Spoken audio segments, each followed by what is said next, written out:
नमस्कार दोस्तों, VLE society में आप सभी का एक बार फिर से बहुत बहुत स्वागत है। दोस्तों, अगर आप एक सीएससी वीएलई हैं और सीएससी वीएलई के माध्यम से आप अपना आधार यूशियल का या आधार का काम कर रहे हैं सीएससी के माध्यम से, या फिर इसके लिए आपने अप्लाई किया है, तो एक आधार यूशियल सेंटर के अप्रूवल में कितना मेहनत लगता है, कितना टाइम लगता है और कितना पैसा और कितना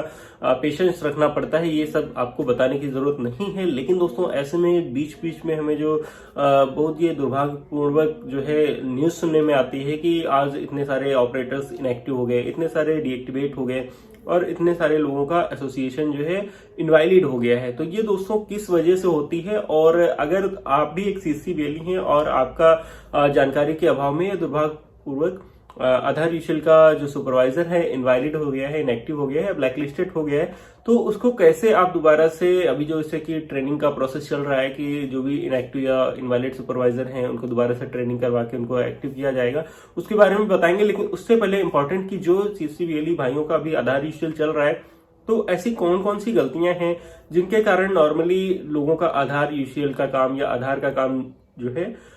इनवैलिड सुपरवाइजर हो जा रहा है कि आधार यूशियल सॉफ्टवेयर को लॉगिन नहीं कर पा रहे हैं, बंद हो जा रहा है, ब्लैकलिस्ट हो जा रहा है, इनएक्टिव हो जा रहे हैं 3 महीने साल भर से, इस तरीके से। तो क्या क्या चीजें हैं जो आपको ध्यान में रखनी है अगर आप आधार यूशियल का काम कर रहे हैं या करने जा रहे हैं, ताकि इन फ्यूचर आपके साथ में भी ऐसी कोई समस्या ना हो। क्योंकि बहुत छोटी छोटी चीजें हैं और हम अपने एंड से सोचते हैं कि ये ठीक है, लेकिन यूआईडी के एंड से वो चीजें गड़बड़ दिखती हैं। और वो यूआईडी के तो आप जानते ही हैं कि वहां पे कोई भी रियायत नहीं होती है कि कुछ भी अगर आप रोड क्रॉस कर रहे हो वहां पे उनके जो नियमों की है, तो वहां पे वो इमीडिएट आपको पेनल्टी लगा देते हैं या फिर आप पे एक्शन ले लेते हैं। और ऐसे में एज ए सीएससी वीएलई इतना सारा इन्वेस्टमेंट करके, इतना ब्रॉडबैंड कनेक्शन, स्टैटिक आईपी लेके और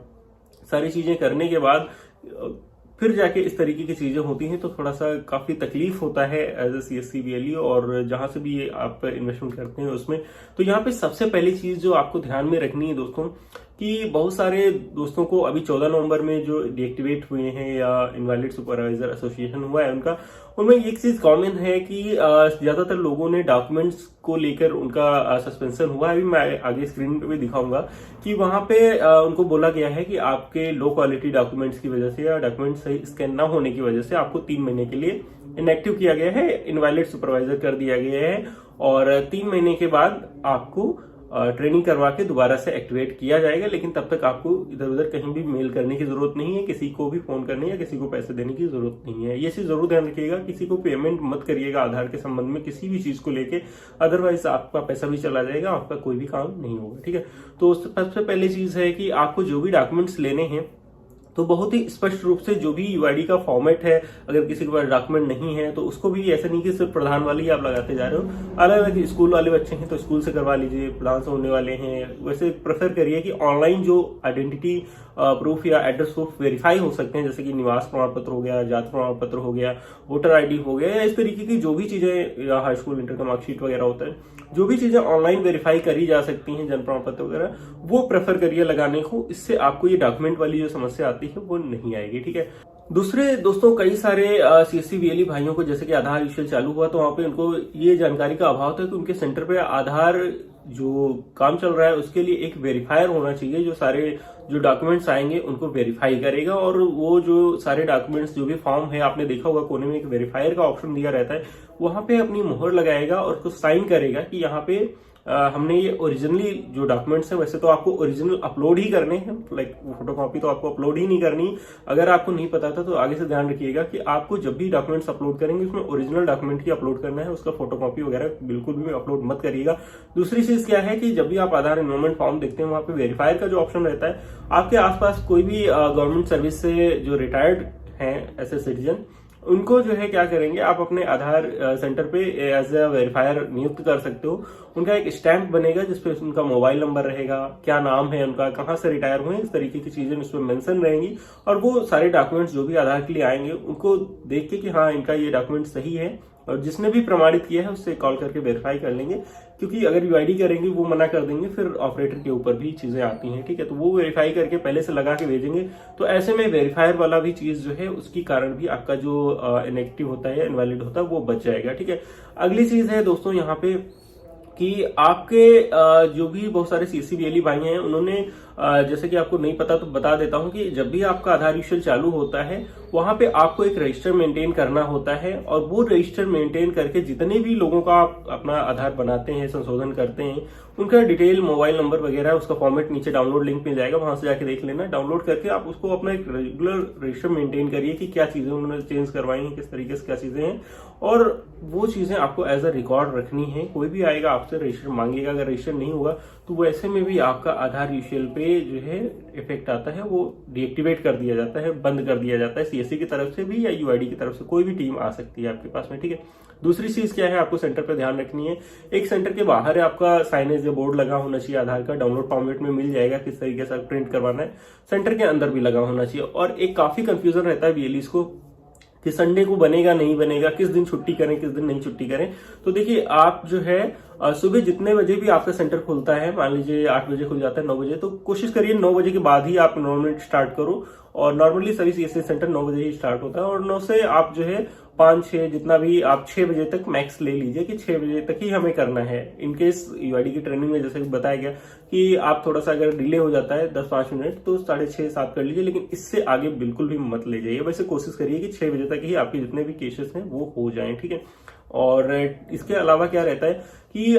जैसे कि आपको यूआईडी की तरफ से मेल आया होगा, तो उसमें क्लियरली बताया गया है, सीएससी की तरफ से भी चीजें बताई गई कि आप संडे, मंडे जितने भी दिन हैं उनमें काम कर सकते हो, केवल गवर्नमेंट हॉलीडेज को आप नहीं करोगे। तो जिस दिन स्कूल में छुट्टी है या गवर्नमेंट हॉलीडे है उस दिन मत करिए, बाकी आप संडे को भी काम कर सकते हो, क्योंकि सीएससी सेंटर 7 डेज ऑपरेशनल होते हैं कि सारे दिन वो खुलते हैं, इनका कोई इस तरीके का वीक ऑफ नहीं होता है। तो इस तरीके से उसमें ऐसे कोई रूल नहीं है कि आप उस दिन नहीं करेंगे, लेकिन गवर्नमेंट हॉलीडेज में आप मत करिए और ऑफ नॉन वर्किंग आवर्स में भी मत करिए, ठीक है। ये चीज ध्यान रखिएगा। दूसरी चीज जो आपको ध्यान में रखनी है कि वो ये है कि जिसके नाम से आधार यूशल का सेंटर मिला हुआ है वही उस पर काम करे, क्योंकि उसने एग्जाम पास किया है, उसको चीजें बताई गई, उसकी ट्रेनिंग होती है। अदरवाइज कोई दूसरा ऑपरेटर बैठ के कई सारे जगहों पे पाया जाता है कि दूसरा करता है। ऐसे में अगर कोई विजिट करता है आपके सेंटर पे या कंप्लेंट होती है, तो ऐसे में भी आपका सेंटर जो है बंद कर दिया जाता है, डीएक्टिवेट कर दिया जाता है, सुपरवाइजर को ब्लैकलिस्ट कर दिया जाता है। और साथ ही साथ अगर आप रबर स्टैंप वगैरह का प्रयोग बिल्कुल ही प्रोहिबिटेड है, इसके बारे में सोचिएगा भी मत। और दूसरी चीज क्या है कि आपको अपने सेंटर पर रेट चार्ट जरूर लगाने हैं कि आपका आधार निकालने का कितना पैसा पड़ेगा, आपको प्रिंट अगर करवाएगा उसका कितना पैसा पड़ेगा, और डाउनलोड करने का क्या है, और करेक्शन का क्या है। ये सारी चीजें आपको क्लियरली मेंशन करनी है। और उसके साथ में यूआईडी का हेल्पलाइन नंबर भी आपको वहां पे मेंशन करना है कि ऐसी बहुत सारी चीजें होती हैं जो आपके पास काम नहीं हो पाते हैं, या उसको कुछ क्वेरी है, या कुछ उसको मान लीजिए उसका डेट ऑफ बर्थ उसको नहीं पता, या इस तरीके से चीजें। तो हेल्पलाइन नंबर होना चाहिए गवर्नमेंट का कि अगर कस्टमर को कोई समस्या है तो आप उसको बता सकें, इस नंबर पे कॉल करके आप जो है इसको चीजें, ये सारी गाइडलाइंस के भीतर आते हैं, ये चीजें आपको अपने सेंटर पे करनी जरूरी है, ठीक है। अब बात करते हैं एक्टिवेशन के बारे में कि जिन दोस्तों का आधार यूशल का काम डीएक्टिवेट हो गया है, सुपरवाइजर इनवैलिड हो गया है, इनएक्टिव ब्लैकलिस्ट हो गया है, तो उनके लिए गुड न्यूज है कि अभी जैसे कि लास्ट मेल में आपको दिखाता हूं अपनी कंप्यूटर स्क्रीन पे कि यूआईडी की तरफ से या सीएससी की तरफ से बीएलईस को मेल किया जा रहा है। तो दोस्तों यहाँ पे जैसे कि आप मेरी स्क्रीन पे देख पा रहे होंगे कि अभी जितने भी ऑपरेटर जिनका भी स्टेटस इनवैलिड हुआ है, ब्लैकलिस्ट हुआ है या इनएक्टिव हुआ है, उनको लॉगिन करने में काफ़ी दिक्कत आ रहा है। वो अपना आधार यूशल या जो भी नॉर्मल क्लाइंट है उसको लॉगिन नहीं कर पा रहे हैं। और उसी के साथ में बहुत सारे दोस्तों को जिनका सस्पेंशन 3 महीने के लिए हुआ है, तो उनको इस तरीके का कुछ मेल आ रहा है कि आपके द्वारा किए गए आधार अपडेट की रिपोर्ट के आधार पर आपका सस्पेंशन 3 माह के लिए किया गया है,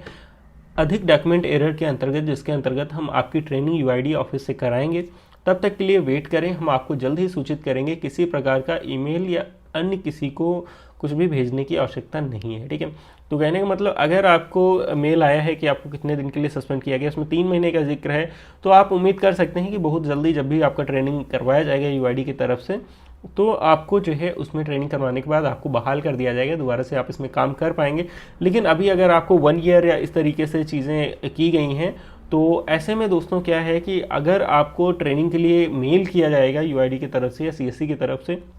तभी आपको ऐसा कुछ ऑफिशियल कम्युनिकेशन जो है उसी पे रिले करना है। अदरवाइज आपको इधर उधर किसी चक्कर में नहीं पड़ना है। आपको अपना जो भी सीएससी सेंटर पे और सर्विसेज हैं उनमें काम करना है, क्योंकि अभी ओनली 3 मंथ्स के लिए जो भी डीएक्टिवेट हुए हैं उनकी ट्रेनिंग करवा के ही एक्टिवेट करने का प्रोसेस किया जा रहा है। वैसे भी अगर आप 1 साल के लिए ब्लैक लिस्टेड हैं या इनएक्टिव हैं तो 1 साल के बाद ही आपको इनएक्टिव से एक्टिवेट किया जाएगा। तो ऐसे में आपको जो है थोड़ा सा वेट ही करना पड़ेगा। लेकिन अगर आप एक एक्सेस CSC BLE हो, अगर आपका आधार सेंटर चल रहा है और क्या क्या चीज़ें करनी क्या नहीं करनी चाहिए, क्या बैनर पोस्टर लगने उसके बारे में जानकारी चाहते हैं तो यहाँ पे मैंने डिटेल लिंक दे दिया क्या क्या पेनल्टी लगती है, क्या क्या चीज़ें करनी नहीं करनी, बैनर पोस्टर डाउनलोड वगैरह का लिंक भी मिल जाएगा, वहाँ से जाके इसको विजिट कर लेना।